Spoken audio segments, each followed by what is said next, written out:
everyone, it's me, Amy. Can you see me? Yes. Shh. Not so loud. I'm hiding to surprise Max. Do you think he'll see me here? No, not at all. He has snuck up on me so many times. I thought I'd try and give him a surprise. He won't suspect a thing. And he could be here any minute.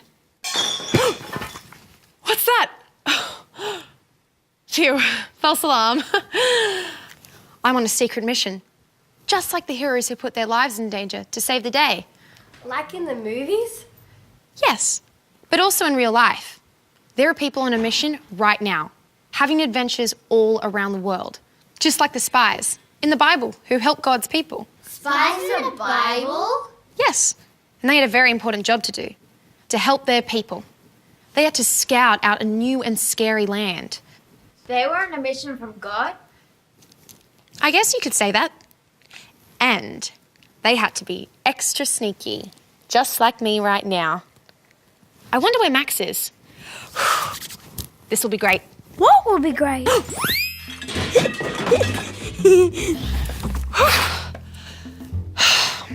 You surprised me, Max. Yes, it looks like I did.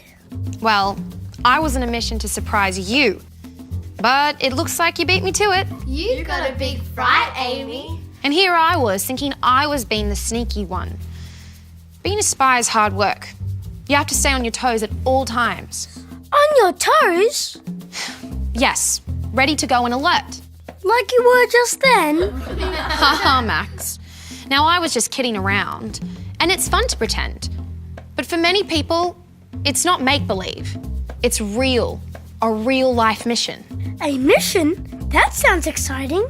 And sometimes, like in the Bible, dangerous. Ooh. All through the Bible, God used unlikely heroes, ordinary people, just like you and me, who were able to be part of some amazing things God was doing on the earth. Now, no one goes looking for danger, but just like the spies in our Bible story, what God asked them to do was scary. They had a reason to put themselves in danger. Did you have a reason to surprise me, Amy? Well, I thought it'd be funny, I guess. But it seems like you are the best spy here today. He really is good.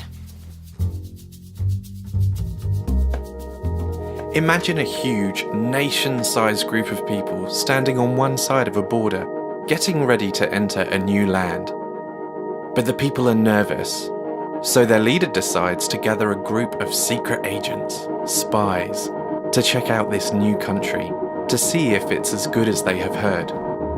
It happened early on in the Bible, with the nation of Israel and its leader Moses. These spies spent 40 days scouting out the land, and they came back with a huge cluster of grapes, saying, "Check out the size of these grapes! You should see the size of the people who eat them! They're giants! No way we can beat them. We may as well go back to Egypt." Now, Egypt was the land of their slavery, so this is not the result Moses was hoping for at all. But there were two young men with courage who had a different opinion. Joshua and his friend Caleb were the only spies that thought the land was great. They believed if God was with them, the people of Israel would be very blessed in the land. The other spies weren't convinced and were scared to go back. In fact, they passed on their fear to the people of Israel, who refused to move into the land. Seeing the attitude of the Israelites, God decided that this particular generation would not reach the promised land. 40 years later, the people are back, ready to enter the promised land. By now, Moses is very old, and God has told him that he will soon die, and it's time to appoint a new leader of Israel. God saw Joshua's heart, his courage, and chose him. God spoke to Joshua, saying, "Be strong and brave. Be careful to do everything my servant Moses taught you. Never stop reading the book of the law he gave you. Day and night you must think about what it says. If you obey it completely, you and Israel will be able to take this land." It wasn't without its challenges, but the Lord led Joshua and the people of Israel to possess the land he had for them. There was more spying and fighting and lots of trusting in God. But in time, God, who is faithful to his word, led the people of Israel to the land he had for them.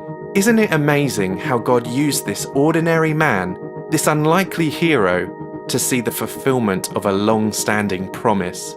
You and I are just as ordinary and just as unexpected, so imagine what God can do through us.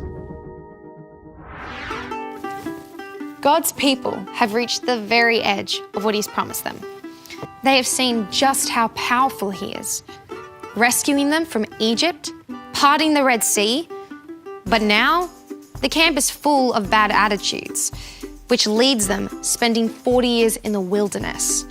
The shining light in all of this is Joshua and his friend Caleb.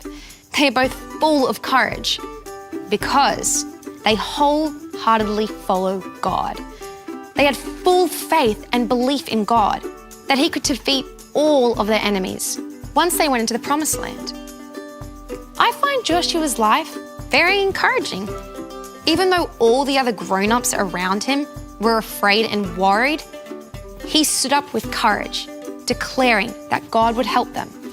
Many years later, Joshua was the leader that took over from Moses himself and led his people forward to possess the land that God had promised their earlier forefathers, Abraham, Isaac, and Jacob. Heroes have courage.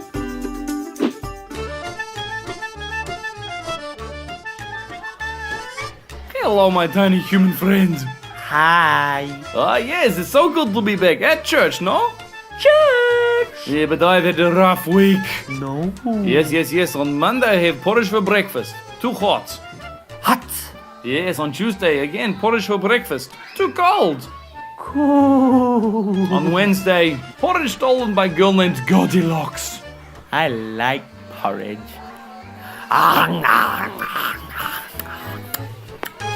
Yes, we all like porridge, my friends. Yummy.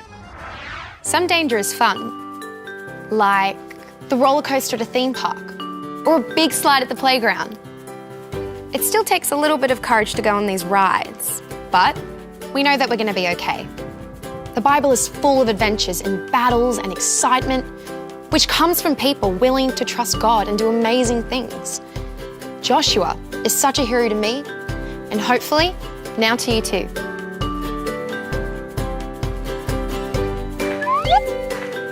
Hello. Heroes have courage. Huh? Heroes have courage? Ah, heroes have courage.